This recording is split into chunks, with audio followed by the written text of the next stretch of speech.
Kaddi tik bir qoyim dadamni soyasida men badavlat bolaman dadamni soyasida ravon umr yo'llarim gulzorim gulsuvlarim ko'kka yetar qo'llarim dadamni soyasida dushmanga xor bo'lmadim do'stlarga zor bo'lmadim yashnadim hech so'lmadim dadamni soyasida dushmanga xor bo'lmadim do'stlarga zor bo'lmadim yashnadim hech so'lmadim dadamni soyasida dadamni soyasida dadamni soyasida yuribman davrim surib dadamni soyasida ustozim soyasida ustozim soyasida yuribman davrim surib dadamni soyasida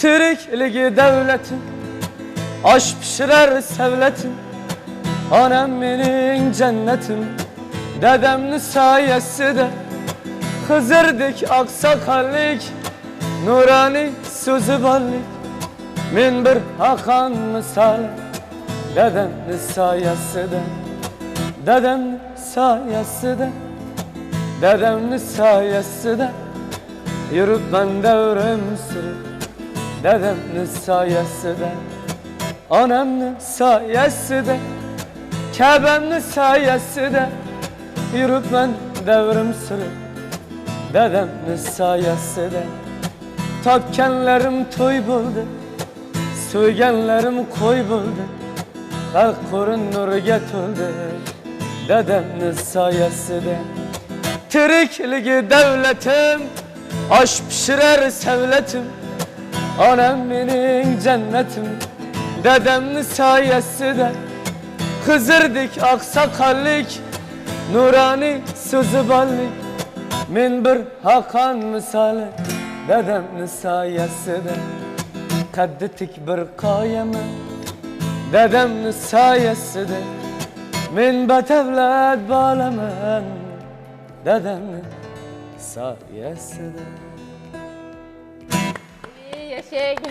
Juda chiroyli tarona. Ota-onalarimiz ilohim baxtimizga sog'-omon bo'lishsin. Yuraklarni jumbushga keltiradigan taronada haqiqatdan ham.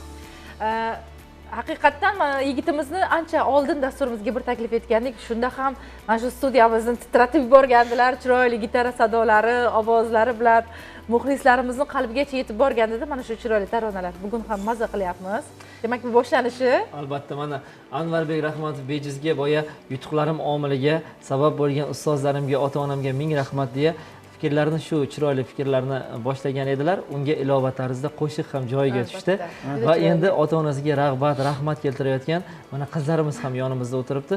Ular bilan bizni tanishtirsangiz Nigoraxon, yutuqlarini hali aytib o'tmading-a? Aha, marhamat, Gulsanamxon o'zlarini tanishtiradilar. Demak, qaysi maktabda qayerdan keldingiz? Avvalambor assalomu alaykum. Urinib ko'rmas ekansiz, hech narsaga qodir ekaningizni bilmaysiz. Albatta, ijodkor bo'lish uchun serqirra bo'lish kerak. Har sohada, nafaqat til sohasida, balki sport sohasida ham boshqa yutuqlarim ham bor. Men Qashqadaryo viloyati Dehqonobod tumanining 18-maktabda 10-sinfda o'qiyman. Hozirgacha nemis tili fanidan ko'plab natijalarga erishdim va sport sohasidan ham, nafaqat sport sohasidan ham, balki stol tennis, shashka, shaxmat va boshqa sohalarda ham qo'lga kiritgan natijalarim ko'p. Buning sababchilari bu ustozlarim. Ya'ni nemis tili ustozim Saidov Javlon ustozimga kattakon rahmat aytaman. Birinchi ustozim Hurmat va shoira ustozimga ham alohida rahmat aytib qolaman. Bu medallarim shaxmat, shashka, tennis va boshqa sport. Birinchi o'rin bu tennisdan 5 tashabbus, o'tgan yil 5 tashabbus loyihasidan stol tennis bo'yicha birinchi o'rinni qo'lga kiritdim. Endi eng yuqori natijangiz haqida so'zlab bering. Nemis tilidan eng yuqori tanlov qaysi bo'lgan? Sport yo'nalishidagi qaysi bir yutuq eng yuqorisi? Maktabimizda, ya'ni tumanimizda o'tkazilgan maktab eng chet tillar bo'yicha eng zo'r maktab loyihasida 75 millionni qo'lga kiritdik. Bu bizning eng katta yutug'imiz deb o'ylayman. Juda yaxshi. Demak, eng yaxshi maktab Xalq ta'limi vazirligi tomonidan demak mana shu tanlov yo'lga qo'yilgan edi. Eng yaxshi maktab chet tillari bo'yicha. Chet tillari bo'yicha. Juda yaxshi. Bu respublikada chiqdimi? Bu tanlovning davomi yo viloyat miqyosida o'tkazildimi? Viloyat miqyosida. Demak, har bir viloyat miqyosida o'tkazilib, o'sha yerda maktablarga so'mma ajratilgan. Juda yaxshi. Demak, qo'lga kiritilgan mablag'lar yanada chet tilini rivojlantirish va yoshlarimizga yana shunaqa to'garaklarni tashkil etish bo'yicha yo'naltirilsa yaxshi bo'lardi, to'g'rimi? To'g'ri.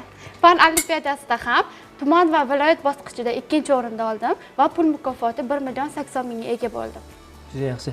Endi hozir 9-sinfman dedingizmi? 10-sinf. 11-sinfda siz to'g'ridan-to'g'ri yana viloyat bosqichiga qatnashasiz olimpiadada. Biz ham mana respublika bosqichlarida g'olib bo'lganmiz. Buning uchun hozirdan endi tayyorgarlikni boshlash kerak. Respublika bosqichida 1-o'rinni, 2-chi, 3-chi o'rinlarni ham qo'lga kiritsangiz, siz oliy o'quv yurtlariga imtiyozli ravishda qabul qilinasiz. Shuning uchun harakatni boshlang. Nigoraxon, dehqonobodliklaringiz juda ham faol. Albatta. Siz tarafdan keladigan qizlarimiz hammalari geniy qizlarimiz tayyor, to'g'rimi? Shunday qarang, endi nemis tilidan endi qizimiz qatnashayotgan ekanlar.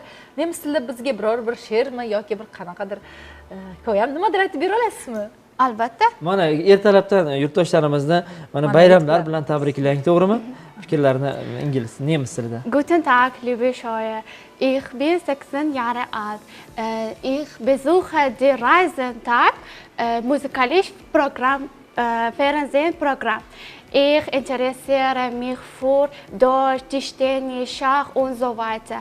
Ich freue mich, die Anfängerin. Vielen Dank. Anvarlik ingliz tilida ham davom ettira olasizmi? Tabriklar bo'lsa. I'm gonna to talk about these days honors because this day is a wonderful day because this day is one day for them because this days is for these people their happy birthday parties, you know. Okay. Ana. Ko'rdingizmi, yoshlarimiz faol. Biz ham eskirdik Nigoraxon endi chunki hozirgi jurnalistikada yoki chet tillarda savol berishsa, meni davrimnikidan ko'ra sizlarda 2 marta imkoniyatlar davri. Bizning davrimizda mana chet elga borib o'qishni juda orzu qilardik-da. Bitta chiqsak o'sha xalqaro o'zbek yoshlar jamoasi bilan yoki qandaydir o'sha Ozarbayjonda yoki Hindistonda ishtirok etsak, qaysidir tanlovlarda televizorlarga mikrofonlarni bizga qaratishgan, xorijiy tanlovda ishtirok etgan ekan degan bitta yarimta yoshlar chiqardi. Bugun esa to'g'rimi 2-chi, 3-chi bosqichlarni bemalol borib o'qish imkoniyatini o'zingiz tanlaysiz. Agar chet elda o'qimoqchi bo'lsangiz, magistraturaga agar sertifikatlaringiz bor bo'lsa, to'g'ri qabul qilinasiz. Siz umuman xohishingiz bemalol xorijda davom ettirish imkoniyatingiz to'laqonli ochiq. Buning uchun mana yoshlarimiz hozirdan chet tillarni mukammal bilishlari talab qilinyapti xolos. Albatta bilasizmi Otabek aka, shu o'rinda siz u biz ham hali ham imkoniyatimiz juda ham keng, hali ham izlanishimiz kerak, chunki men o'zim ham aynan IELTS uchun harakat qilyapman. Har bir kunimizda imkon bor. Demak, harakat qilishimiz kerak. Siz qilichbozlik bilan ham shug'ullanib ko'rdingiz. Undan keyin sportga ham qatnadingiz, keyin umuman boshqa rassom bo'lmoqchi edingiz. Xullas kalom hammasini qilib chiqyapsiz va hammasiga natijaga erishyapsiz. O'zi inson shunaqa energiyaga boy bo'lishi kerak. Albatta.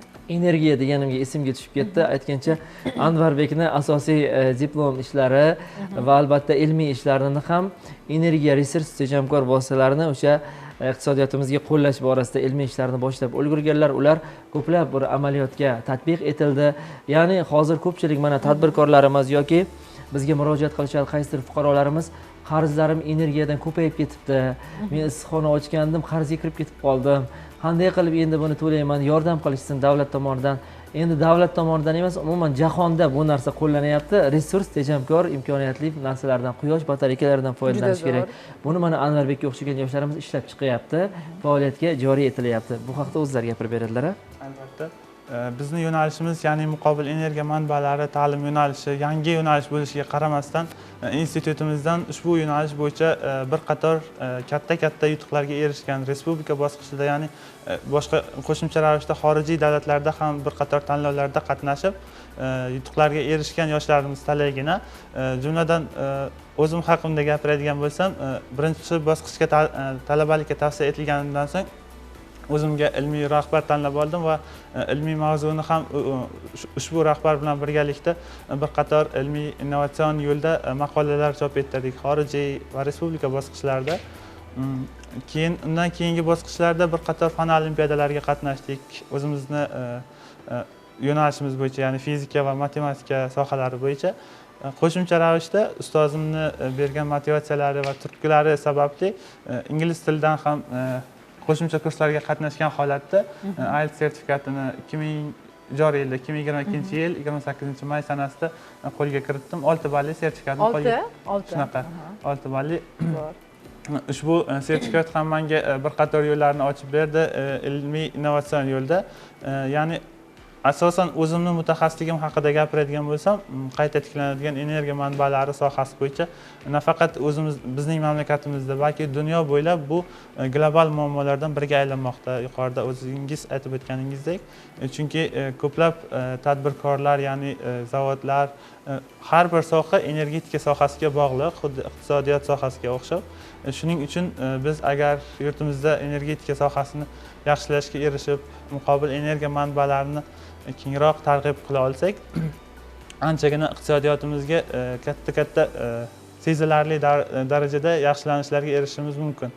Ushbu yo'lda muhtaram prezidentimiz tomonidan ham bir qator muqobil energiya manbalari qurilmalaridan samarali foydalangan tashkilotlar va oila xo'jaliklari uchun bir qator imtiyozlar joriy qilindi va qilinmoqda ham. Joriy yilda 2022-yilning 10-iyun sanasida yurtboshimiz tomonidan video konferensiya, video selektor o'tkazildi va ushbu video selektorda bir qator imtiyozlarni belgilab yanada kengroq joriy qilindi. Men aytib o'tishim kerakki, hozirda har bir muqobil energiya manbalaridan foydalangan oila xo'jaliklari uchun yer solig'idan ozod qilish degan imtiyozni ham berildi va bunda ushbu oila o'zini elektr energiyasi bilan ta'minlay oladi va davlatning iqtisodiyotiga, ya'ni boyagi an'anaviy energiya manbalaridan foydalanishga hojat qolmaydi. To'g'ridan to'g'ri quyosh energiyasidan masalan oladigan bo'lsak, muqobil energiya manbalaridan sohasidan bittasi bu quyosh energiyasidan to'g'ri samarali foydalanish uchun ushbu yo'l keng yaxshilanishlarni ochib beradi jamiyatimizga ham. Endi hozirgi kunda viloyatimizning qaysi bir korxona va tashkilotlari sizlar bilan shartnoma tuzgan va albatta Qarshi muhandislik iqtisodiyot institutida o'sha ilmiy bir poligonlar bor. Bu yerda o'sha ilmiy ishlar patentlanadi va o'sha faoliyatga joriy etiladi. Qaysi bir tashkilotlarga mana shu quyosh batareykalarini to'liq joylashtirib berdinglar yoki o'zingizning xonadoningizda yoki boshqa bir tashkilotlarda ham bu narsa faoliyati yo'lga qo'yildimi to'liq? Albatta, yuqorida aytib o'tganimdek, ushbu soha keng quloch yozib borayotgan sohalardan biri bo'lganligi sababli 2021-yilda O'zbekiston Respublikasining Yoshlar akademiyasi va bo'lajak olim tanlovida tashkil etilgan bo'lajak olim tanlovida ishtirok etdik. Institutimizdagi kursdoshlarimiz bilan birgalikda jamoaviy tarzda ishtirok etdik ilmiy rahbarim boshchiligida va ushbu tanlovda biz maktabgacha ta'lim muassasalari uchun quyosh kollektorlarini joriy qilish va ularni targ'ib qilish mavzusi bo'yicha loyihamizni taqdim qildik va unda 36 million so'mlik grant sohibiga aylandik. Va unda taklif qilingan loyihamizni Qashqadaryo viloyatining Nishon innovatsion hududida o'rnatdik va u hozirda faoliyat olib bormoqda.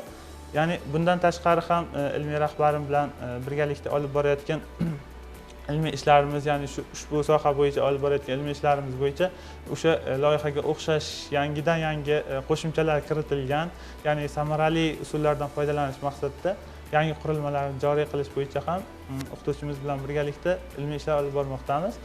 Bir qator maktabgacha ta'lim muassasalari va maktablar bilan shartnomalar tuzilgan hozirda. Ularni qurilmalarimizni o'rnatib, ular bilan birgalikda ish olib boramiz. Endi Nigoraxon shu joyda energiya manbalarini hozir tayyorgarligini yana oshirib turamizda. Biz musiqiy energiyaga qaytamiz. Rashidjon, mana mikrofonni olasiz. Rashidjondan premyera qo'shiq bor. Yuqorida mana Jaloliddin Ahmadaliyev yoki ustoz san'atkorlarning qo'shiqlari faqatgina taqlid bo'lib qolmasin. Chunki mualliflik qo'shiqlarini yoshlarimizni o'zlari yaratishlari kerak. Yangi qo'shiq tayyorlab kelganlar. Mualliflik qo'shiqlari? Ha. Yaqinda demak teleekranlarda ham jarang sochishni boshlaydi. Bu o'zingizni demak mualliflik qo'shig'ingiz. Qodir Qahhor she'ri bilan senga qo'lim yetmayapti degan ashulamiz. Xudo xolasa qo'ldan kelguncha ijro qilib Nomi ham mana shu chiroyli. chiqishdan keyin qo'lingiz ancha uzun bo'lib ketadi, yetadi. Marhamat, sizni Marhamat. sahnamiz Demak, markaziga mazza qilib taklif birgalikda etamiz. tinglaymiz. Senga qo'lim yetmayapti-da degan qo'shiq ekan. Hozir eshitamiz kimga qo'llar yetmayotgan ekan.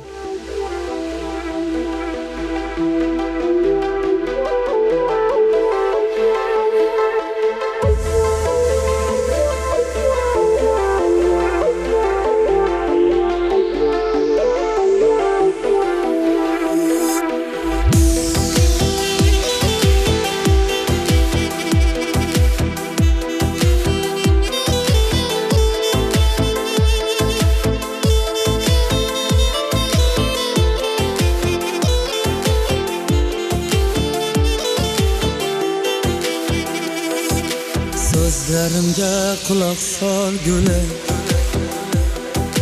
sensiz yashab bo'lmayapti-da. Kechir olsang kechirgin meni, senga qo'lim yetmayapti-da. Yuragimga yaqinsan yaqin, yurak sensiz ko'nmayapti-da. Men oddiyman, sen ko'kdagi oy, senga qo'lim yetmayapti-da.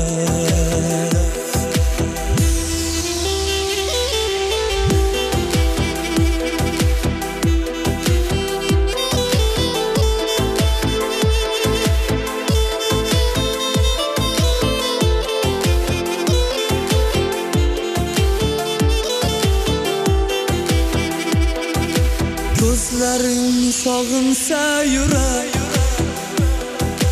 nima qilay axir ey malak. Sevaman deb ko'zing yoshlama, otangga boy kuyovlar kerak. Kambag'al sevmasin ekan, sevib kuyib qolmasin ekan. Bu dunyoda har bir yigitni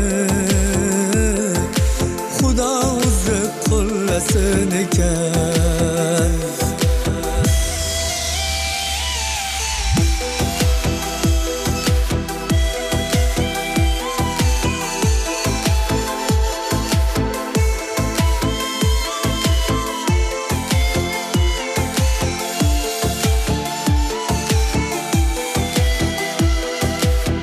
Kun kelar balki omadim, hozircha yo'q mol-u davlatim. Kambag'alni odam deb bilmas, boylarga hech qoyil qolmadim. Ko'zlaringni yoshlama gulib, otang boyni ko'zlayapti-da. Kechir olsang kechirgin meni, senga qo'lim yetmayapti-da.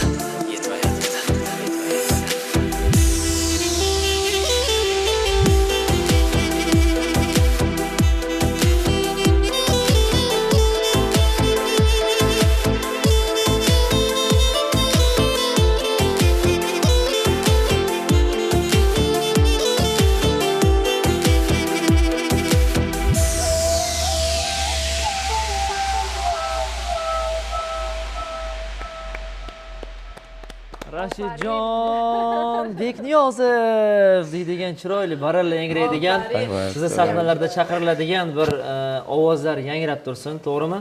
Lekin yulduzlik kasaliga chalinib qolmang. Emlanganmisiz? Albatta. Shuning uchun hozirdan katta buyuk san'atkor bo'lishdan avval kamtarlik tumorini taqib, oldin o'sha bosqichlardan o'tib olish kerak. Biz shu o'rinda aytib o'tishimiz kerak, reklama huquqi asosida bizda qo'shiqlari yoki ana shunday konsert dasturlarini namoyish etish istagida bo'lgan san'atkorlar Qashqadaryo televideniyasiga murojaat qilasiz va ana shunday chiroyli qo'shiqlaringiz efirlarimizni to'ldirsin deymiz. To'g'rimi Nigoraxon?